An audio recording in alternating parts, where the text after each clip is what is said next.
Hey everyone, it's 6:54 a.m. It's Eastern Standard Time.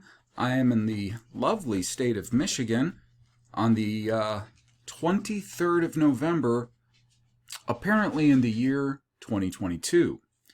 Today, I want to talk a little bit about anger. That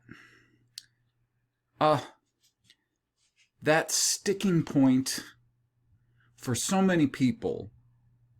Maybe find channels like mine or others. Or, well, let's just say not like others, because others haven't had the same sort of arc that I've had as far as where I started out, where I ended up. But it's definitely something I can remember from years ago. I mean, it's supposedly 2022, so I will say since the calendar read probably 2017, 2018, 4 or 5 years, people have been saying, John, you're so angry. And the thing is, because of the arc that I have been through, which most people understand, especially if you listen to my very early, very cringy, Christian-y cringy stuff, you'll see there's been this enormous arc. So, especially back then, 4 or 5 years ago or so, people would, and actually the algorithms were showing me to a lot more people back then. Like, I gained so many subscribers up until that thing that started around, 2019. Yeah. And then all of a sudden it was just like a wasteland as far as who was coming to the channel or being shown it. I can't tell you how many people have actually commented and said they don't even know how they even ended up at this channel because it's just never put in front of people. Now, part of that is the fact that a lot of people don't comment. So I am asking you, comment. A lot of people don't like. So I am asking you, like. Simply because it is supposed to, in theory, help the algorithm. It's supposed to, in theory, tell the algorithm, hey, there's a lot of people that like this channel, and maybe you should put it in front of more people, in theory. So, if it would help, and in theory it's supposed to, please comment. Please like. If you're not subscribed, please subscribe. Why? So we can get all the material that I produce out in front of more people. Because I think it's pretty good material. I don't think I'm the best thinker out there. I don't know that I have the best material out there, but I think it's important enough to put it in front of more people.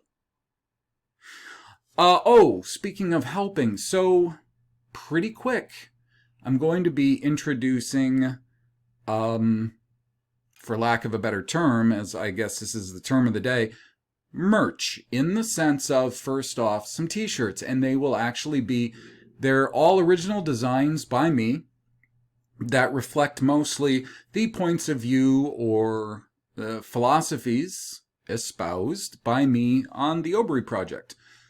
So I'll keep talking about these and tell you how you can get them as we go. That being said, back to anger. So for years now, honestly, and this is not me picking on any individual, because there have been so many people, not just online, social media, but even the people in my own life who are like closest to me. You got anger issues, you're angry. Why are you angry? It's like all the time, you're just so angry. Now, it's not as bad, even though, certain people would use something like being angry as a negative. as though that was negative. You shouldn't be angry all the time. That's a negative. You're so mad. You're so angry and mad. I don't think it's a negative. I don't. I think it's not a negative, it's a natural. It's a natural. But, the people who, especially Christians, would come along and tell me, it's bad. You're angry. You should have more peace. You should have more peace. And, show those fruits of the Spirit. Have more peace. Don't be so angry. It upsets me that you're angry. I'm going to go and pray for you. So, let me just illustrate what at least the foundation of this sort of mentality is and why, and then I'm going to demonstrate why I think anger, for those who are becoming aware or are aware of the state they're in, the state their families are in, the state the world is in, at any level. They may only be aware of, how messed up everything is in this area, or maybe a couple. But either which way, what I'm telling you is that anger, there's nothing weird about it. There's nothing wrong with it. And all of the byproducts of anger as well. What are the byproducts of anger? One of the byproducts of anger is getting very upset, sometimes just losing your shit. That's sometimes the byproduct of being angry and frustrated. And I'm here to tell you, that's not an immoral thing either. Because a lot of people just lose it because they can't fucking take the insanity that they witness around them every single day, that they literally, every time they get up in the morning, they have to bathe in this nut show day in and day out, and typically alone. In the sense that, we may have families, we may have spouses or children and extended families around us, or people, co-workers, or quote-unquote friends, and still be so alone. Because we happen to be aware of so many things that people around us either aren't aware of because they avoid it around every turn. Every time you try to bring it up, avoid, or fight. Don't come at me with that shit. I don't care if it's facts. I don't care if you have evidence. Get the fuck away from me. And maybe they won't exactly say it like that, but a lot of times it's so frustrating because you almost wish they would. A lot of times it's so frustrating because literally it's like drawing a blank, just change the subject. That's literally, you could almost imagine them like a cow chewing on a mouthful of grass. That's the sort of look they have, and just quickly changing the subject. Almost don't even register what you just told them. You could hit them with some real facts, and you could do it in the most, I guess, like sensitive way. Thinking about them and their feelings and how bad it's going to potentially mind fuck them if you hit them too hard without some kind of fluffing beforehand. You can be very aware of this and try very hard, and you still, after all that, you look at them and you still see the cow chewing the mouthful of grass, changing the subject. So it's frustrating. It's frustrating. And the people I know and have come to know, very few that I actually know personally, but in the broader sense, that I've had to meet through social media and online, because they're so dispersed. They're so lightly peppered all over the world that in some ways it's good that, we have this ability online and all that. In some ways it's bad, because if we can go online and we can connect with people who have these similar frustrations, interests, and so on and so forth, then it's actually kind of like a crutch that keeps us from having this desperation to connect with the people very near us on that same level. Kind of good and bad there, but I know it's sort of a rabbit trail. But look, a lot of this is stemming from a certain passage in the New Testament, mostly embodied in the works of that they attribute to this character Paul. And there's a couple of spots that you're going to find, like this quote I'm going to read, passage from Galatians 5 is also found like in a more truncated form in possibly, Colossians and one other book, maybe Ephesians. Sorry, not thinking of it at the top of my head. I'm sure TSK cross-reference would probably tell me where else it is. Probably in Ephesians. I don't think it's in Romans, but there is some talk about, the fruits of the Spirit kind of interwoven throughout these books that are attributed to this Apostle Paul. So anyways, in Galatians, starting at chapter 5 and verse 16, this is the King James Version.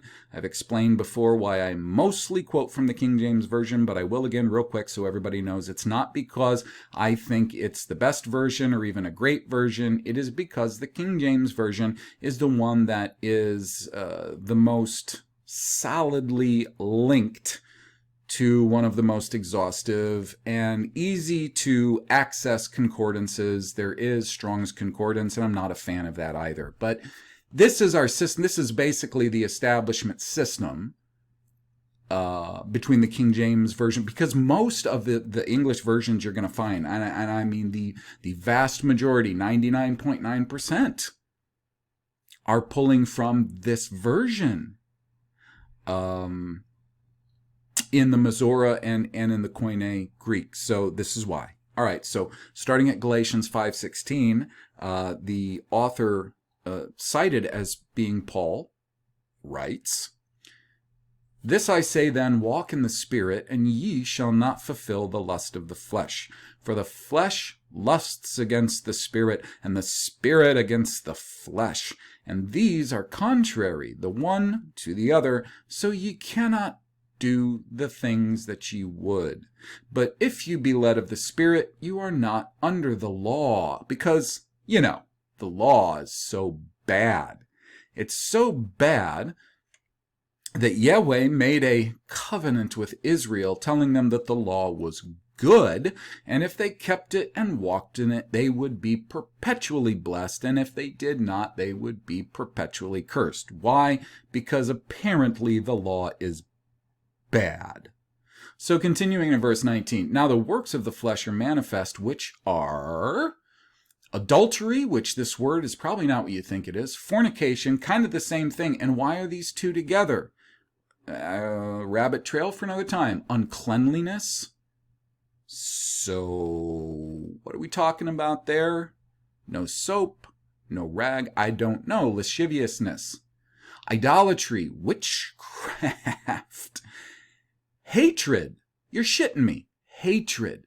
I could do a whole briefs episode on hatred. I could do a long episode on how insane that is. For him to even list that that's one of the works of the flesh. "Variance." What does that mean? To be at odds with somebody, like Jesus was, like Paul was. I'm not sure. What does that mean? Variance? Are we talking about variance like in the sense of carpentry codes? Like too much of a variance in stairs is no good? Not sure. "Emulations." To emulate. Is that right? Yeah, I know. I'm not going to rabbit trail too much, but this is just sometimes just to demonstrate to you these things are supposed to be these bad works of the flesh. Okay, so it says to complete with to compete with successfully. Wait a minute. To compete with successfully, you mean if you're competing with someone and you're successful, like if you sink their battleship, that is a work of the flesh and it's bad? All right, we're going to keep going. Wrath? I disagree, sir. Strife? I also disagree, sir. And it really, what are we striving over? You know what I'm saying? It sounds like all these things that he's listing are really just here to try to keep people looking like that glazed over cow chewing on their grass, ready to change the subject. Seditions. Well, not every sedition is wrong. Some seditions are good. We can cite examples of that. Paul was seditious, wasn't he? Heresies. Ooh, there comes that Catholic term. Heresies. And it's not just Catholic, it's Protestant too. Protestant people out there are always talking about heretic this, heresy that. Listen to James White or John MacArthur sometimes, but don't, because they're terrible. Envyings. Well, we could find a lot of people who envy in the Old Testament. It's not always bad. If you envy a righteous man for his righteousness and would like to be righteous, like Elisha did with Elijah. Elisha wanted twice the anointing that Elijah had. How evil.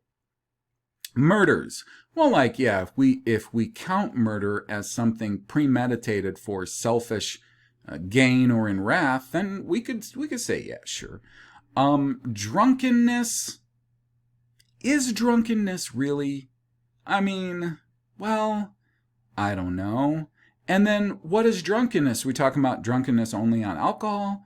We talking about drunkenness on all sorts of things. Basically something that you imbibe until you lose control of your senses? Then maybe. Reveling. Again, I think that's subjective. And such like, he says. So I guess the list goes on and on and on and on and on and on and on and on and on and on and on. And anyone can decide what they think is a work of the flesh. Of the which I tell you before, as I have told you in time past, that they which do such things shall not inherit the kingdom of God. Well, I guess that's everyone then. But the fruit of the Spirit is love. Well, what's love? Seriously, what's love? Because I'll tell you something, a Christian has a hell of a time articulating what exactly love is. Like that whole 1 Corinthians 13 passage, we're going to cite Paul. How are we going to exegete the Bible? How are we going to exegete Paul? We're going to do it by citing more Paul. We're not going to go back and cite the law, which the law being in place so that you don't harm one another. The law actually being placed so that you think about one another. There are certain precepts of the law which force you to be considerate of one another. You have to be considerate. Yes. That bad old law makes you be considerate. The fruit of the Spirit, love. So who the hell knows what love is if they're a New Testament person? Joy. So I guess if you wanted to put together a mouthful of word salad, you could tell me the difference between joy and revelings. Peace. Well, peace is good, but you really have to qualify that, don't you? Peace in what context? These are things that are not contextualized whatsoever. They're totally abstract. Do you understand? Long-suffering. So, patience, right?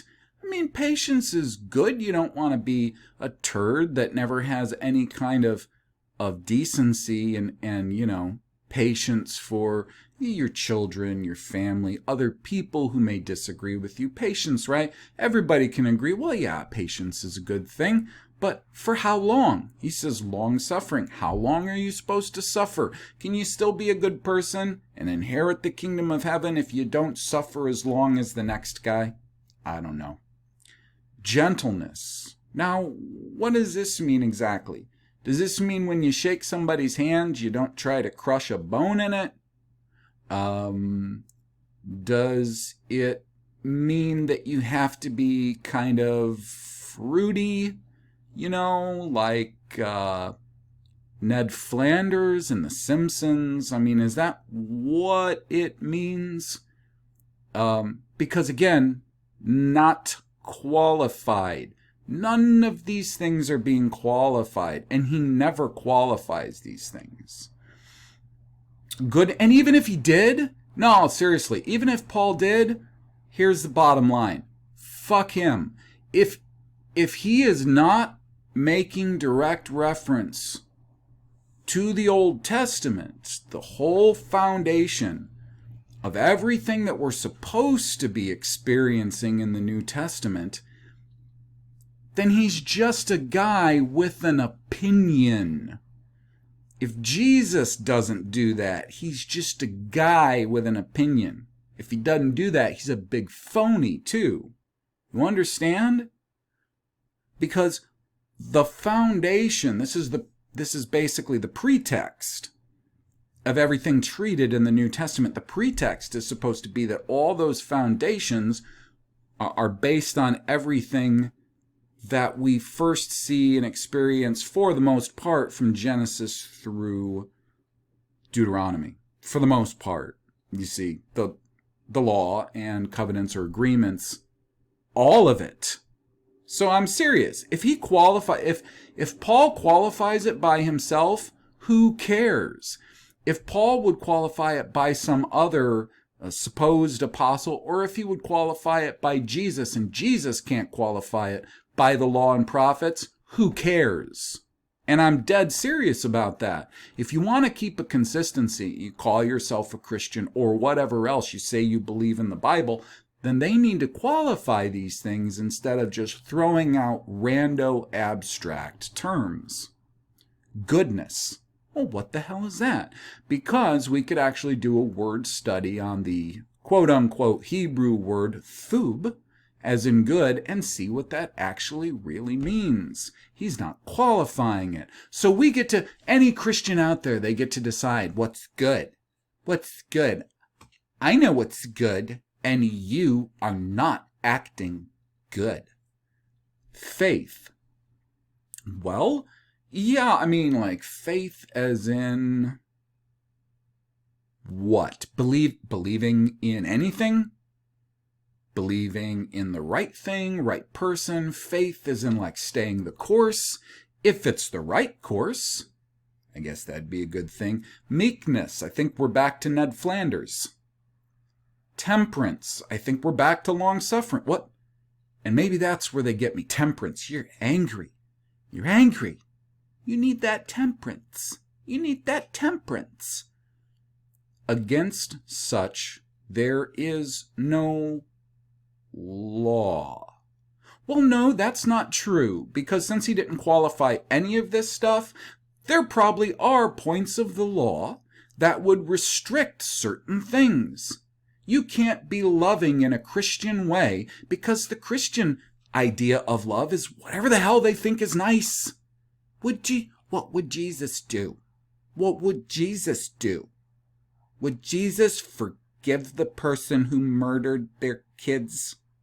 That would be a Jesus thing to do, but you don't have any right to do that. You don't have a right to do that. Let some murderer run around? You've no fucking right.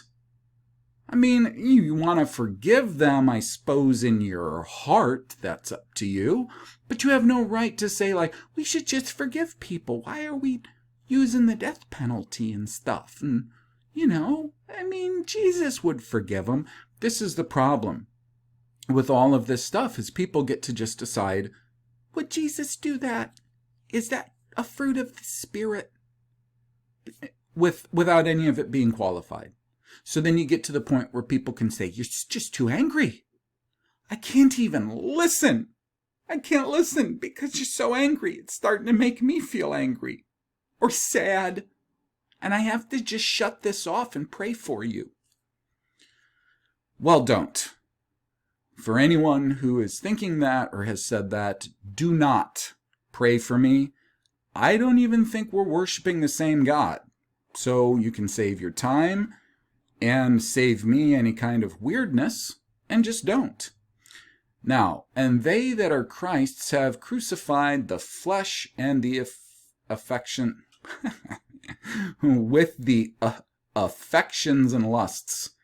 Because affection and lusts are bad. You read the English, and actually Paul uses the term lust in the King James Bible for other things that are supposed to be good things. I'm not kidding. No, I'm not. If we live in the Spirit, let us also walk in the Spirit. And should I address how masochistic verse 24 just was? Crucifying the flesh. Let us not be desirous of vainglory, provoking one another, envying one another. I already addressed this whole thing about envy. Well, it just depends, because didn't Paul himself say, you should emulate me like I emulate Christ? You say, well, that's not envy. That's not envy. Sure it is. Absolutely. Absolutely it is. Because if, let's say this is what you wanted to do and be, you'd envy Paul. He's so righteous. I want to be like Paul. And then Paul would say, well, that's good because I'm being like Jesus. And then maybe Jesus would say, well, that's good because I'm being like God the Father. So there's not necessarily anything wrong with envying. What's wrong with provoking? Sometimes you have to provoke people in order to make them drop the grass from their mouth they're chewing on and have a few electrical sparks go off in their brain. Maybe they'll get mad. Maybe they'll break the fruits of the Spirit. They'll get mad at you. And then you'll say, see what you made me do? I was being all spiritual and fruity with the fruits of the Spirit until you provoked me by saying those things that might be true. I don't know. But you're provoking. The things that you say might be true, but it's the way you say it. You're provoking. That's not spiritual. And yeah, I've spent probably half this so far talking with that totally fruity, lame, touchy-feely, sickening voice. Because, I'll just be honest with you, when people start saying things like this, which is why I said, like, some of my early, like, years and years and years ago, was so cringy, because fuck's sakes, that's exactly what I was just repeating the programming. I wasn't thinking for myself. A lot of these people, I don't think they're thinking for themselves either. And I think a lot of them are really just using precepts like this, which are not qualified, they're not quantified, but they get to just use them to try to make you behave the way that they want you to behave. And that's the really insidious thing about this. So, but we're still talking about anger, right? Anger and wrath. You angry person, that's bad. You shouldn't be angry. No, you shouldn't, because that's bad. So let's look at anger. Just see if it's bad. Let's see if there's a problem. Is there precedent in, of course, the law and prophets, i.e. the Old Testament, which is, first off, by far the major bulk of all the material in the Bible. The New Testament's just a little sliver. It's almost like a little commentary at the end. Maybe more than almost. But it's by far, overwhelmingly. Because what we have is we've got those first 5 books that they call the Pentateuch. And they essentially articulate the history of certain peoples, and a certain people, in the midst of many people and creatures and so on and so forth, in the world and creation, are focused mostly on a certain people among other peoples. And then we have essentially how are these people going to order themselves in a manner that is conducive to life and productivity and goodness, in a sense. That's a little bit nutshelly, but so a certain people is picked kind of rando as someone who would essentially be the example. And then the law is rearticulated in a very exhaustive way. Those first 5 books. And then you have other books which have a lot to do with geography and things that happen to people who don't do all of those things that were articulated in the law, i.e. the Canaanites, who were supposed to get, wiped out, but Israel didn't do that, and then you see a lot of problems because they didn't do that for a long time. And then most of the bulk of the prophets is essentially them telling Israel, either you got to stop screwing up, you got to start keeping the law. It's not that hard, folks. Or bad stuff's going to happen. That's mostly, but that's the bulk. And then you got this little bit at the end there that they call the New Testament, and that's what so many people grab onto. And I submit to you, and probably most of them don't even realize they're doing this. One of the reasons that they do this and they grab onto passages like the fruity spirit is because it allows for them to do and say and think and act however the fuck they want.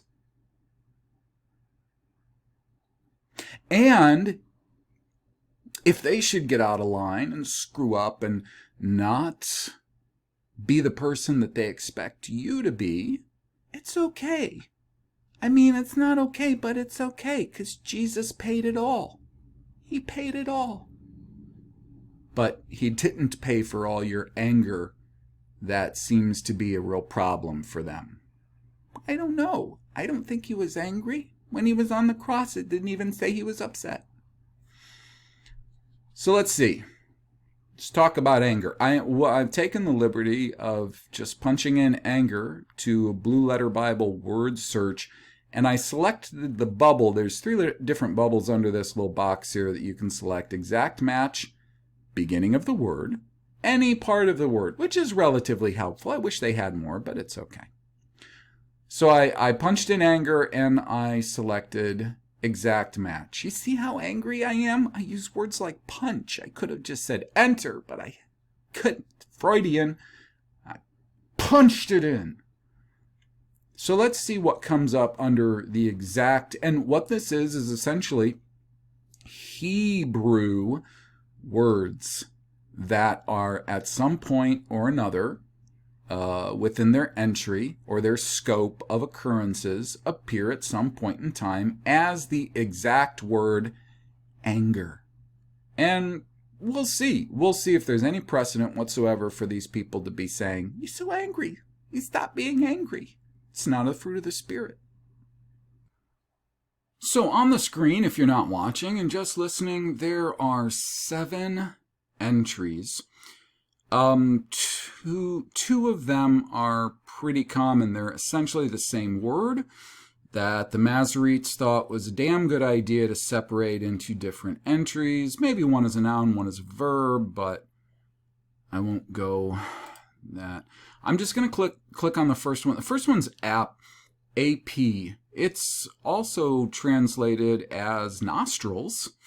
And I would imagine what it basically bears in mind when somebody gets angry, because I think everybody has seen somebody get upset, their temper flares, and one of the first things that happens is their nostrils flare. So that's actually an entry that I can say seems to make sense.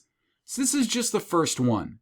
And I'm going to click on the word anger it's being translated as, and we'll see in every one of these passages it says it right next to it that it is entry H639. You always want to watch for that because sometimes they won't tell you, but you'll click on the word and they'll kind of throw in other entries. But, since we're talking about anger, whatever, if we happen to stumble on a few that were a different Strong's entry, it'd be okay. So the first one is Genesis 27:45. And this has to do with Jacob. Jacob and Jacob's mom, Rebekah, pull a serious fast one. Not only on Isaac, Jacob's father, Rebekah's husband, but on Jacob's brother Esau.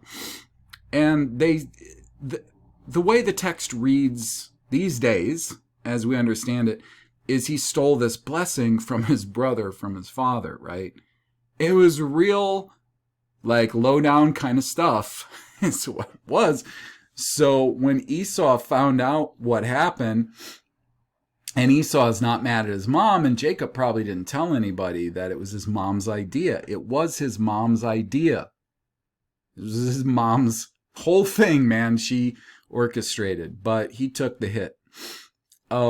So it says, until thy brother's anger turn away from thee, and he forget that which thou hast done to him, then I will send and fetch thee from thence. Why should I be deprived also of both of you in one day?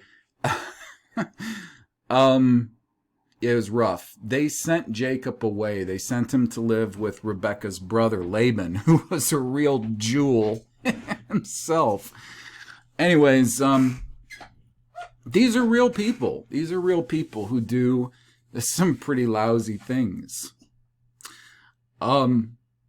His brother was angry. Why was he angry? He's probably spitting mad angry because his own brother had screwed him over.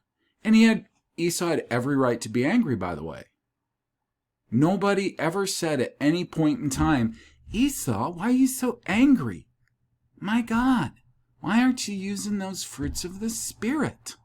He was angry because he got royally screwed. So now we're talking by Jacob. He pretty much thought probably just by Jacob, but really more by his mom. It was her idea to do all this. Anyways, so now Genesis 32, and Jacob's anger was kindled against Rachel because Rachel, she's all mad. She's the second of two sisters that he married. Now, this was before Sinai when Yahweh said that you should not marry sisters. Not that you shouldn't marry multiple women. That was always absolutely lawful. That hasn't changed. The only thing that's changed is the regime that rules over us now has implemented laws like polygamy laws, I guess unless you're a Mormon, polygamy laws. And the reason that they do that is so that certain people can't heavily reproduce. Not so that all people can't, because they don't really enforce them. They encourage them amongst people that aren't really their enemies. In fact, the enemies of their enemies, they really encourage that in. But their enemies, who are for the most part the Israelites and many other similar peoples that they basically keep in slavery today. That's why it's no longer acceptable. And they know for a fact that they can get away with this very easily because of how jealous and possessive women are and how much they've empowered women over men today. This is why there's polygamy laws. It was always okay to have multiple wives, but not sisters. And this is where we go back to the law and how the law considers people's feelings.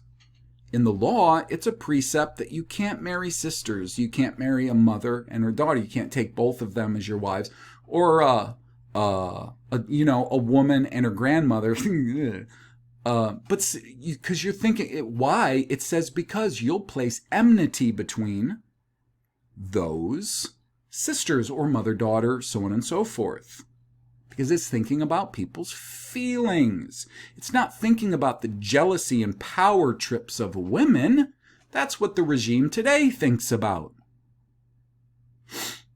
So anyways, Rachel's not conceiving, and she's being a spoiled little brat because Rachel was in fact a spoiled little brat. And she's pissing and moaning to Jacob because she hasn't conceived. And she's like acting like, oh, well, you can do something about it. You can like make Yahweh make me conceive. I mean, she's just being a real spoiled little princess. And so he gets pissed, like super pissed. And now I'm reading this and I'm thinking, you know what? He's probably been hearing this from her for a while. Every time her sister Leah conceives and has a kid, he can probably just feel the shittiness from Rachel. Like thinking, you're not praying enough. Have you gone and talked to your God about why I'm not conceiving? So he gets really angry. And he says to her, he says, am I in God's place? That's what he's saying. He said, what, am I God? Am I Yahweh? And he says, who has withheld from you the fruit of your womb? Am I the one who made you not conceive? Stop bitching and moaning at me. I think you... Look, maybe that's the way I would say it, but we're looking at real people. We're talking about real people here. Okay, we're not talking about the sanitized, churchy people who think it's actually worse to cuss than to be angry about all the unrighteousness they have to bathe in the world, day in and day out. We're talking about real people. Well, now this is a good one too. Now think about this, Genesis 44:18. This is when Joseph's brothers, after they had sold him into slavery to Mitzrayim years before, they go back, they don't recognize him because when they did, he's like 17, he's a skinny kid. Now he's probably big, he's healthy, maybe he's strong, he's muscular, he's got a beard. He might be dressed in certain ways. They don't recognize him and they think he is dead. So they've come to buy basically grains for their animals, which if there was a famine, grass wasn't growing very well, especially if we're talking about a temperate environment, you'd have the winters. The winters would suck because if you're not bringing in crops during the summer, like specifically hay that you can bundle up and keep for your livestock over the winters, you're going to fucking lose tons and tons of livestock. So this doesn't have to be in a shit, dry desert place during this famine, which wouldn't matter if you had a famine in that dry-ass desert anyways. But you can totally see them in a temperate environment like North America or North anything, going and having to buy, well, what they say is grain, but feed for their livestock. Because if they lose a bunch of their livestock, they're losing wealth left and right. You understand? They couldn't eat or use these fast as they would be dying or getting diseases, getting malnourished. It would be a terrible loss to all the people to lose all of this livestock, all of their holdings. This was wealth. So they're standing before him. They've come to buy, right? And he knows it's them, of course. So he's giving them a very hard time. And they deserve it. Now it's Judah he's speaking to him.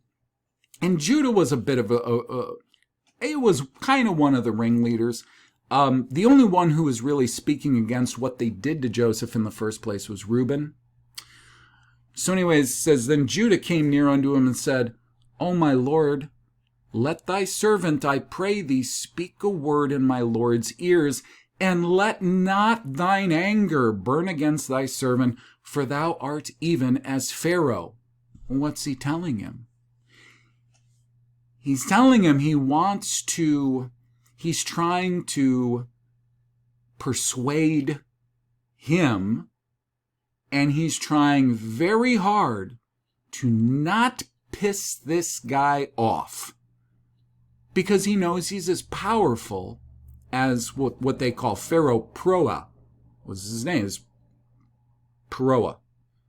He knows he's as powerful as him. and he doesn't want to piss this guy off. Nobody says there's anything wrong with him getting irritated if they keep badgering him. I mean, in fact, if you look at, there's Genesis 19, Abraham keeps asking Yahweh, you know, if there's less and less and less and less and less righteous people in Sodom and Gomorrah, not Sodom and Gomorrah, Sodom and Gomorrah. And every time he says it, he keeps saying, I'm not trying to make you angry. Please don't get upset. Please don't get angry. Well, why does he keep saying that? Doesn't Yahweh have the fruits of the Spirit?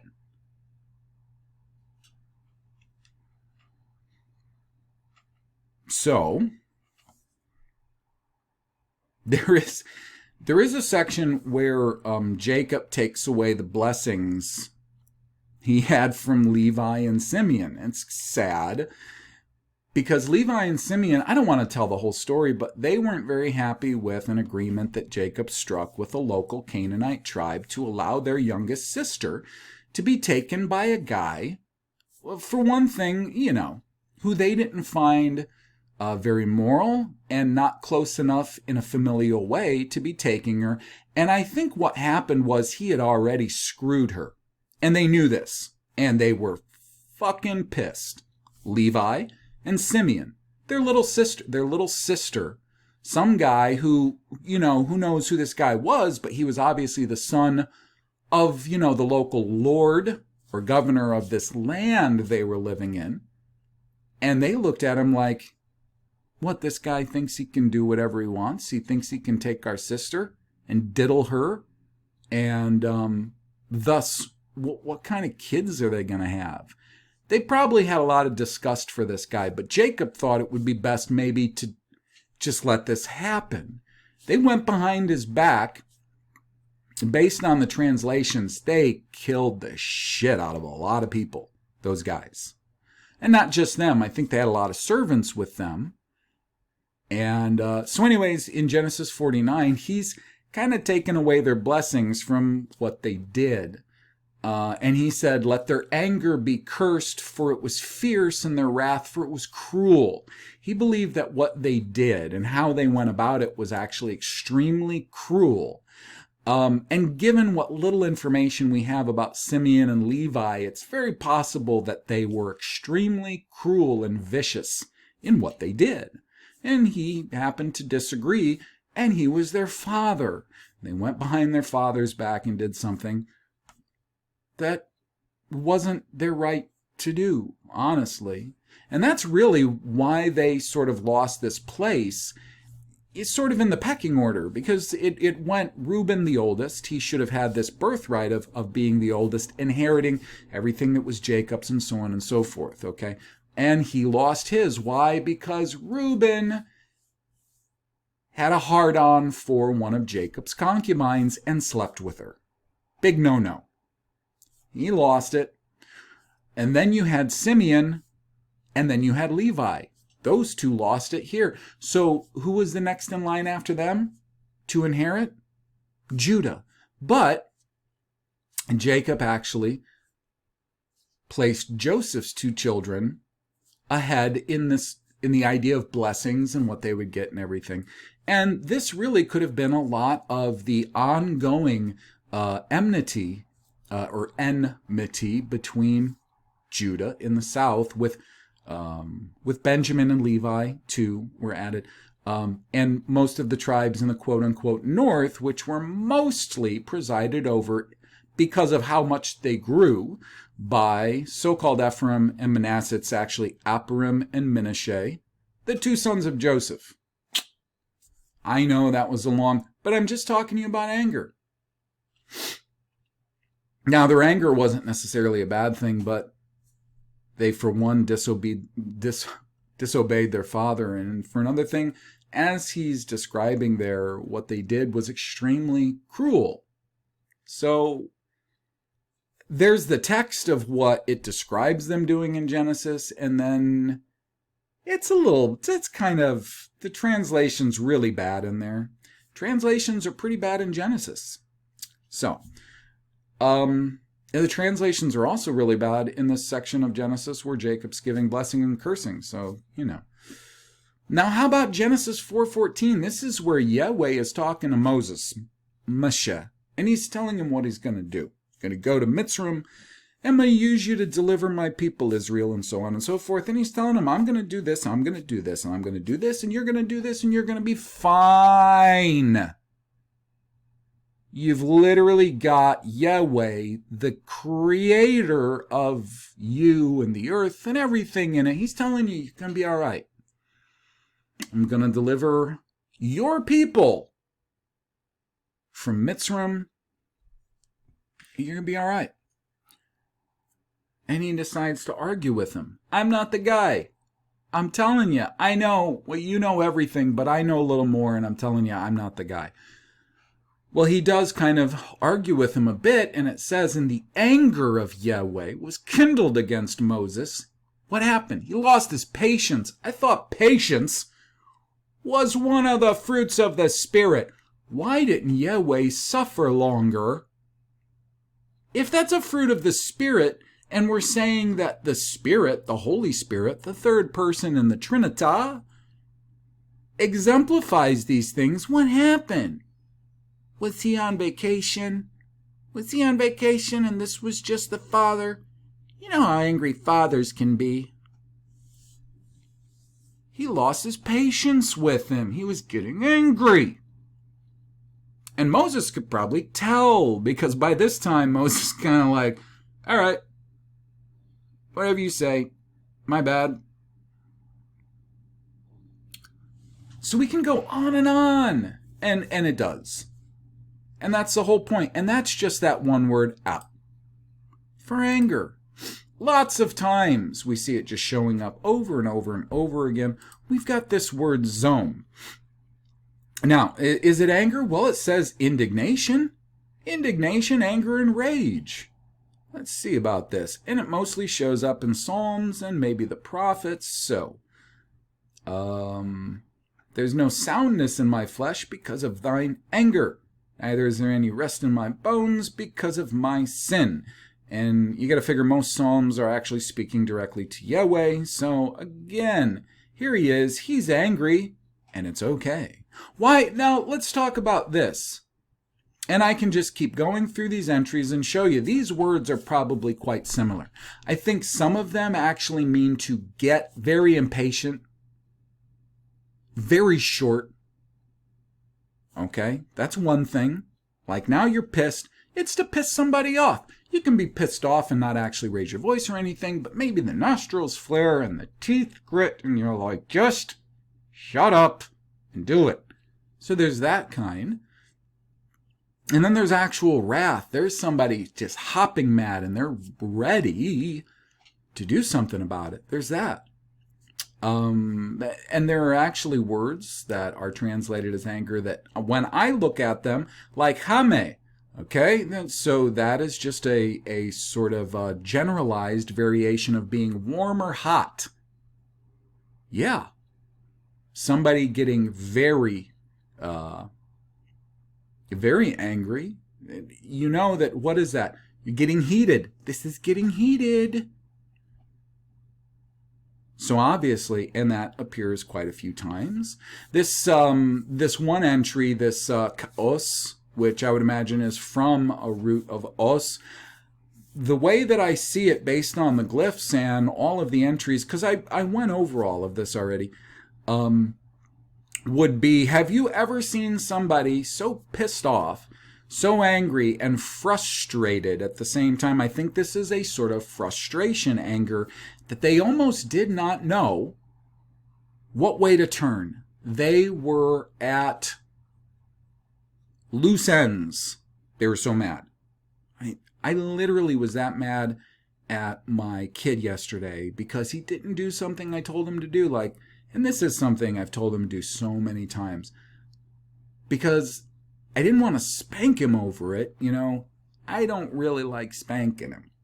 And I didn't want to do anything like that. So I was so mad, and I didn't want to do something like spank him or anything like that, that I literally did not know which way to turn or what to do or what to say. And I think it's very similar to that. Now, this entry here, Strong's H5678, obere, no, going to have to throw that one out. I think that's very badly translated. Now, again, there is some entries of the Strong's H3707 ruch, which are translated as anger. And that might be justified. It's actually one.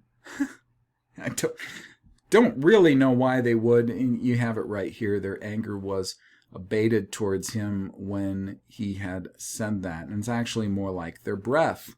And people tend to breathe harder when they're angry too. So a lot of these are actually descriptive, but there are a number of them, and we haven't even gotten into the synonyms of anger either.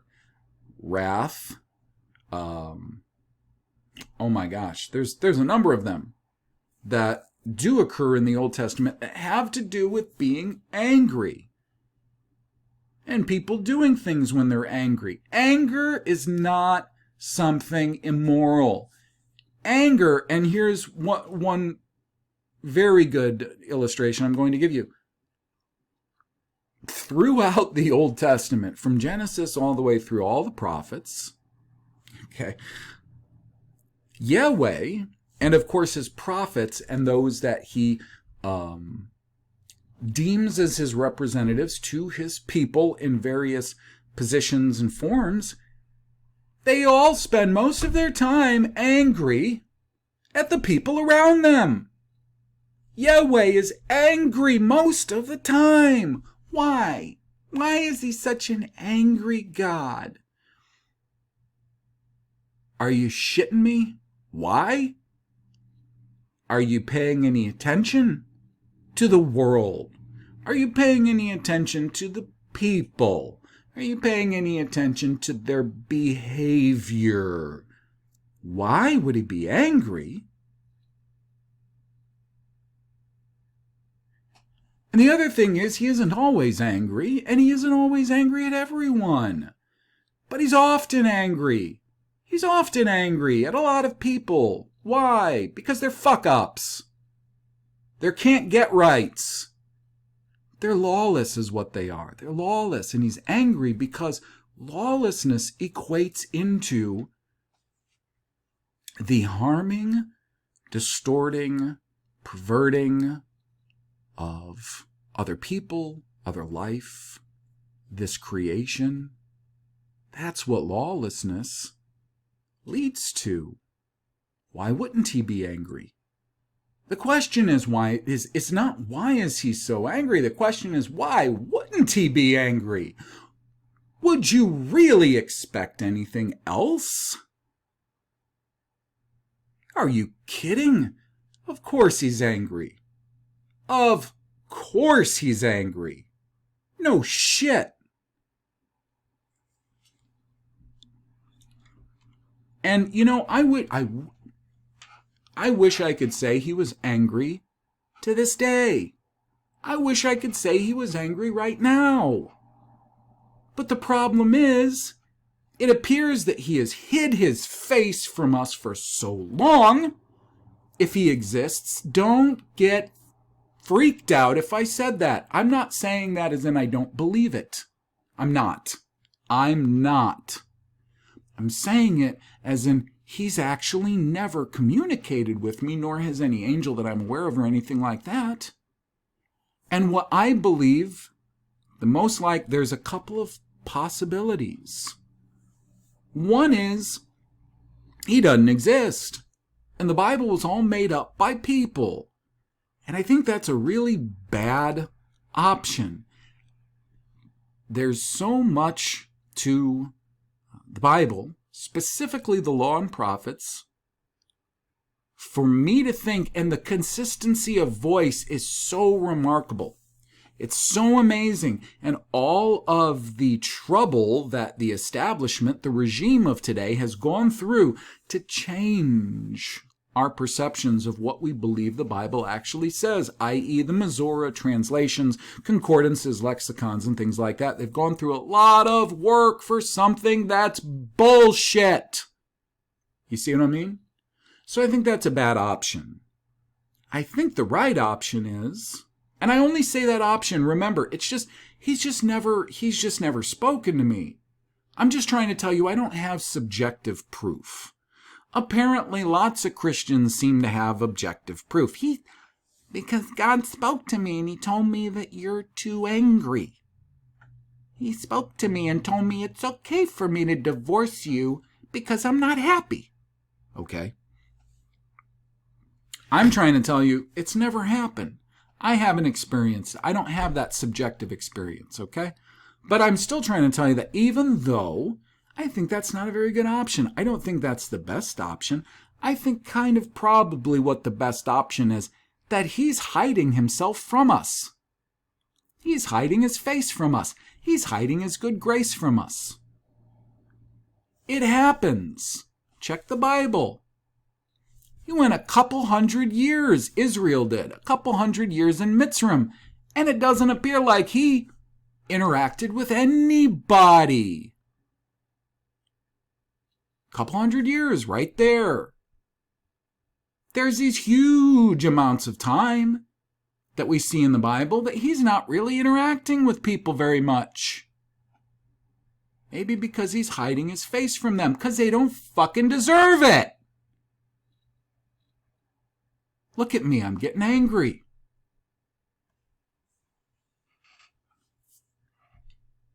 When I meet somebody, whether it's in person or if it's online, and I talk to them, a little bit, kind of feeling them out, where they're coming from and stuff, and I find out that this person's an angry person.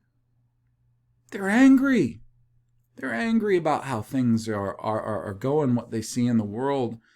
They're angry maybe about, what's been going on since 2019, and maybe what's been going on that's a lot like that from, say the 40s, 50s, the 20s.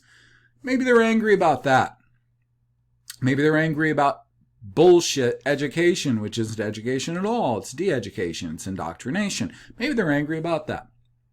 Maybe they're angry about the state of banking, the state of war, the state of politics, whatever it is that they're starting to become angry about.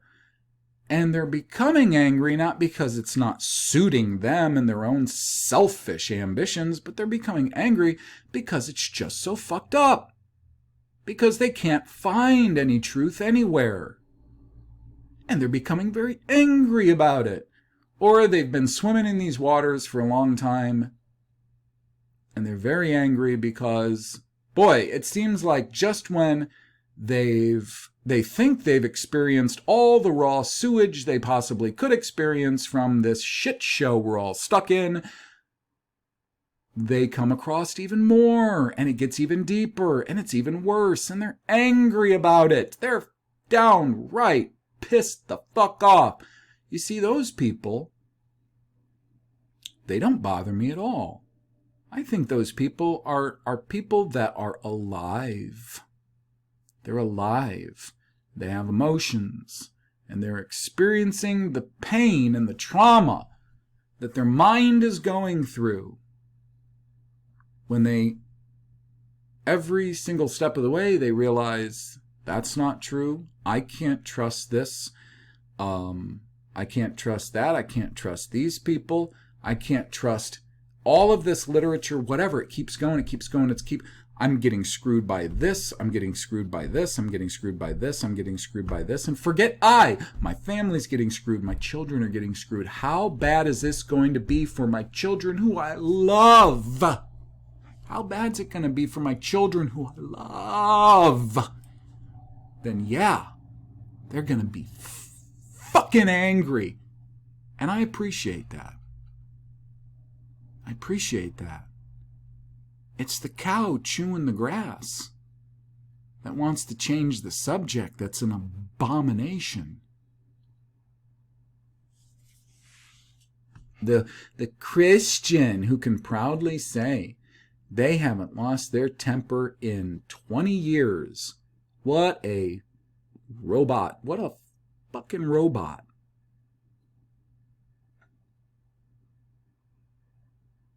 I didn't even know that they were alive. I mean, it completely justifies the idea of people calling these people NPCs. Are you alive in there?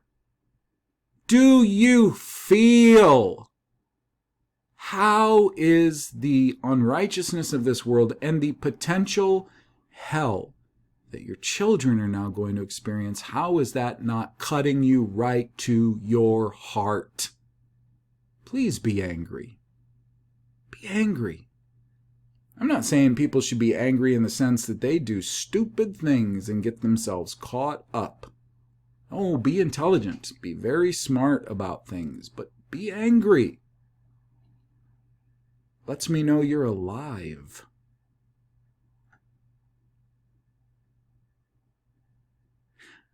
I think anger is to the mind what vomiting is to the stomach. We ingest poison, and our system takes over to keep us alive and healthy, and it purges vomit.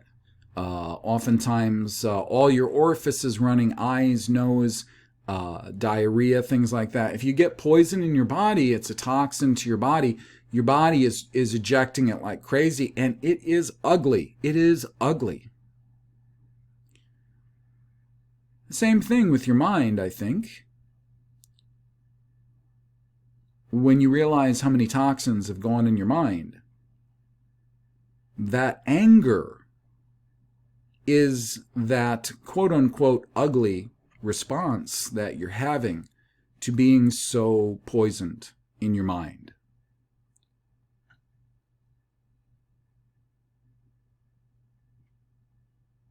I think that's a decent enough metaphor, comparison, analogy.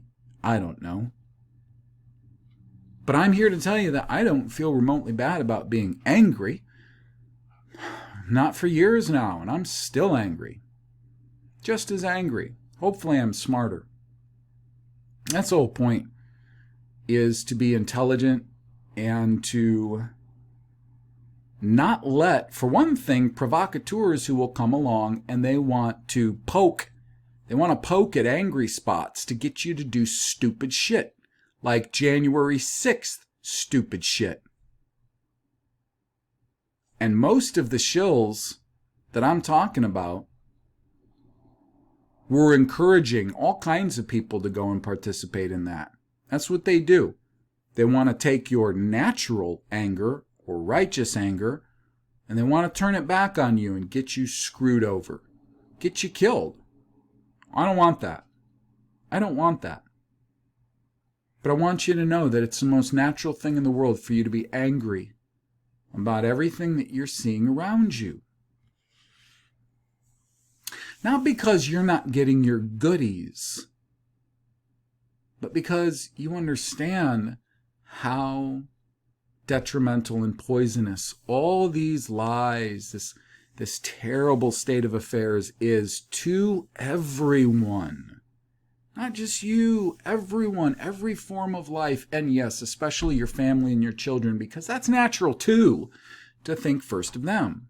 It's natural to think of yourself, these works of the flesh, self. Well, I don't believe in self all the time, me all the time, but you do have to, you do have to do some things that allow you to live. You get some sleep, get some food. You want to reproduce, have children, things like that.